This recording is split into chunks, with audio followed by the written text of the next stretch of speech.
上一讲我们依据解释密经构建了佛陀教法的完整的体系。佛陀教法分三乘：人天乘、小乘和大乘。而大乘有两个相对独立的路径，也就是解释密经里边的20教法和30教法。我们读每一部佛经的时候，我们首先都要判断它是属于佛陀这个教法体系的哪一个层次，这样学习才不会混乱。那我们很多佛教的教派往往都是依据佛陀的一个教法而建立的教派，或者说是在某一个教法上进行了大量的发挥而构建的这个教派的思想体系。我们当理解了这样一个完整的佛教的体系之后，我们就不会搅入那些教派之争。比如在藏传佛教里边，格鲁巴，也就是我们汉地老百姓俗称的黄教。那么黄教宗喀巴大师在构建黄教修持的理论体系的时候，他是依据佛陀的20教法，大乘的20教法而做了发挥，而建立了他的体系。而藏传佛教还有一个教派叫觉囊，觉囊教派的祖师就是依据佛陀的30教法而建立了他的教法体系。所以这些不同的教派都是依据佛陀的不同的教法来建立自己的教派体系的，其实没有必要争论。法安法位。上一次课我们也讨论到，说我们这一次学习的《金刚经》是般若经的一部分，而般若经属于大乘佛法的20教法。所以我们这一次课程人天乘的法我们不讨论，小乘法也就是初始教法我们不讨论，大乘法当中的30教法我们这一次课程也不讨论。我们下边这个课程就是专注于大乘佛教的20教法进行讨论，因为《金刚经》属于佛陀的20教法。那么也就是我们要依据《金刚经》来讨论，在佛陀的20教法当中，佛陀是怎么样的解构我们凡夫自以为的真实世界的。第二，佛陀当把我们这些凡夫自以为的真实世界解构完之后，在20教法当中，佛陀是怎么指引我们去亲证真实的。那下边的课程就是依据这2条而展开的。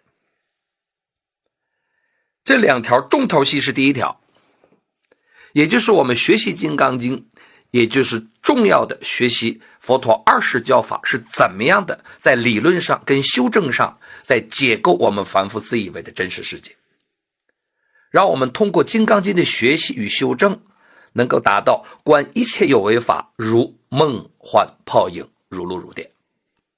那下边我们就开始讨论20教法当中佛陀是怎么样的解构我们凡夫自以为的真实世界的。20教法佛陀所建立的解构模式，打开这个模式的钥匙在哪里？那么我们不得不讨论，不提到印度有一位伟大的佛学大师叫龙树，他的梵文名字叫做 Nagarjuna。 这位龙树先生是在佛陀涅槃之后的600-700年降生在印度的一位佛学大师。而龙树在佛教史上大家公认他是对佛陀的20教法，对般若经最权威的解读者，这一点没有争议。龙树先生最重要的代表性著作就是《中论颂》，当然还有六识如理论、其实空性论。龙树的著作很多，龙树的这些著作就是在指导着我们如实的理解般若经，如实的理解般若法门当中是佛陀是怎么解构我们凡夫自以为的真实的。那打开般若经的钥匙，我们可以到龙树的著作里去找。龙树最代表性的一部著作就是中论。中论是由鸠摩罗什大师翻译成汉语的。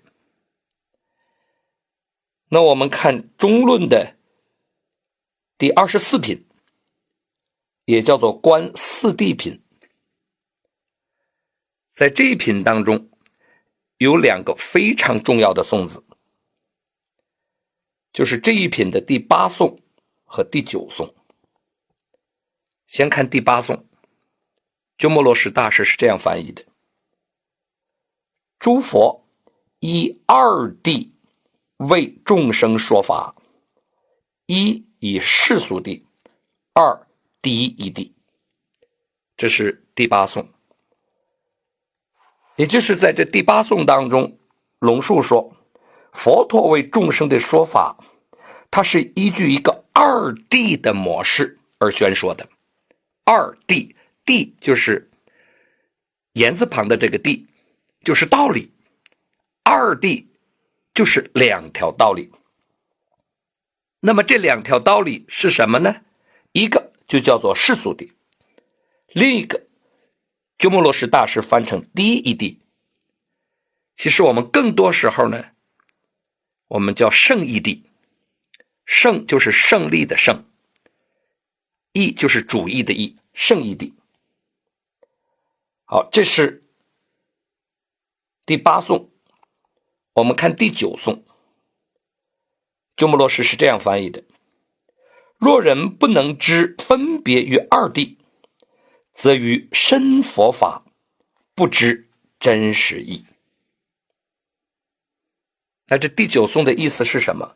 就是如果一个人不能善于了知这个二谛，那么你就不可能了知深深佛法中的真实。也就是二谛是引领着我们去向佛法深深真实的一个阶梯，一把钥匙。这是龙树论师在中观论颂里边给我们做的很重要的指点。所以二谛是我们理解般若法门、修行般若法门入手之处。没有二谛，不可能理解佛陀的20教法，不可能引导着我们最终去证悟真实。但是大家一定要理解，二谛是个模式。很多人，很多佛教学者争论，到了具体的世俗谛是什么内容，胜义谛是什么内容。我们看佛经，看印度的论师在论述二谛的时候，没有一个确定的结果。其实二谛仅仅是个模式。什么是世俗谛？世俗谛就是佛陀为了度化我们世俗的凡夫，他老人家往往迫不得已向我们这些凡夫有所妥协而建立的道理。这样的道理叫世俗谛。为什么是世俗？就是佛陀老人家为了度化世俗的凡夫，向我们世俗的凡夫做妥协了，但同时又是个谛，它是个道理，也就是基于佛陀对凡夫所做的这样的妥协而建立的道理。佛陀度众生不妥协可以吗？不可以，因为佛陀老人家是智者，而我们是彻头彻尾的颠倒梦想的凡夫。智者与凡夫之间的距离是巨大的，所以佛陀老人家度化我们这些凡夫的时候，一定要有方便，要有手段。而二谛就是他老人家在20教法所表现出来的度化我们这些凡夫的一个非常有效的方便手段。那么首先就体现在他要建立世俗谛。建立世俗谛的目的就是跟我们这些凡夫勾上，能够跟我们有接口，搭上手了。那么一旦建立了一个世俗谛，搭上手了，佛陀一定要依据这个世俗谛，他老人家要引申出来一个他老人家作为智者在这个世俗谛之上的一个更殊胜的理解，这个就叫做圣义谛。形象的讲，就是佛陀建立一个世俗谛，目的是跟我们勾上，圣义谛是勾上之后拉着我们向他老人家那个方向行走一步。那么我再做个比喻，说我们佛陀今天说法，什么是今天的世俗谛？那佛陀老人家一定要观我们今天的凡夫，此时此刻这个听法的凡夫，他的思想境界，他的水平，他的层次。假如说今天这个听法的凡夫，他的思想境界是1层楼的水平，那佛陀老人家今天说法的时候，就会把世俗谛建立在1层楼上，那2层楼就是圣义谛。如果今天听法的弟子已然是2层楼的水平了，那佛陀今天说法，他就会把世俗谛建立在2层楼上，那3层楼就是圣义谛。那如果今天听法的学生的水平境界已然是3层楼的水平了，那佛陀今天说法的时候，就会把世俗谛建立在3层楼上，那4层楼就是圣义谛。佛陀就是通过这样一个递进的模式，把我们一步步的从凡夫的境界解构到趋向智者的境界。2谛其实就表征着佛陀说法具有2种随顺。首先，佛陀说法要随顺众生，也就是佛陀说法要观众生的根基，要观众生的水平。不随顺众生，佛陀的教法高高在上，跟我们凡夫没有接口，那么这就无法度众生。第2个随顺就是随顺真实，在随顺凡夫的基础上构建了世俗谛，但佛陀不是为了妥协而妥协，不是为了随顺我们凡夫而随顺，他老人家随顺的目的是要跟我们有接口，要拽着我们走向圣者的境界。所以他一定要依据世俗谛，要建立起依据这个世俗谛而有的一个圣义谛，而圣义谛的建立就是随顺真实。所以世俗谛的建立是随顺众生，圣义谛的建立是随顺真实。这2个随顺缺一不可。这2个随顺如果有偏废，都不是真实的佛法。比如说只一味的随顺众生而不随顺真实，也就是一味的迎合凡夫，向凡夫妥协，而不具有着引领着凡夫从凡夫境界走向智者境界的这样一种功能。只随顺众生，不随顺真实，那这样的佛法不是真实的佛法，是相似佛法，甚至是心灵鸡汤。其实我们看看现在充斥着我们当今这个时代的佛教书籍的市场上，充满着的都是相似佛法、心灵鸡汤。也就是这些法让凡夫听起来欢欣鼓舞，特别契合凡夫的心性，其实说穿了是与凡夫的无明相应了，它根本不具备着接引凡夫走向真实的功能，因为它只有随顺众生而没有随顺真实，这是相似佛法，不是真实的佛法。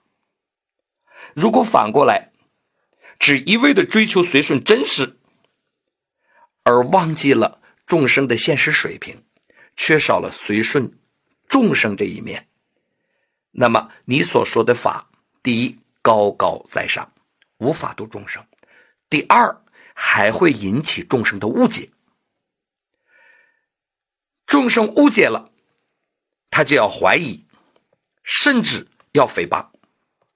如果你说的法一味的随顺真实而不随顺众生，脱离了现实众生的水平，让众生对你说的法产生怀疑，甚至产生诽谤，那么说法者是有过失的。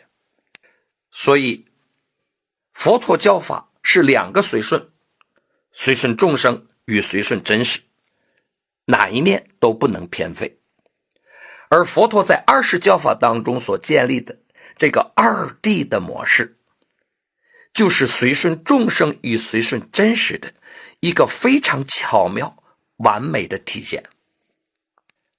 刚才我们讨论了佛陀在20教法所建立的二谛的模式，实际上就是一个递进模式，是一个环环相扣的模式，也就是经过一对儿一对儿一对儿的几重二谛，把我们从反复境界一步步的解构，让我们趋向圣者的智慧。具体的讲，我们建立起第一重二谛，就是有一个第一重的世俗谛和圣义谛。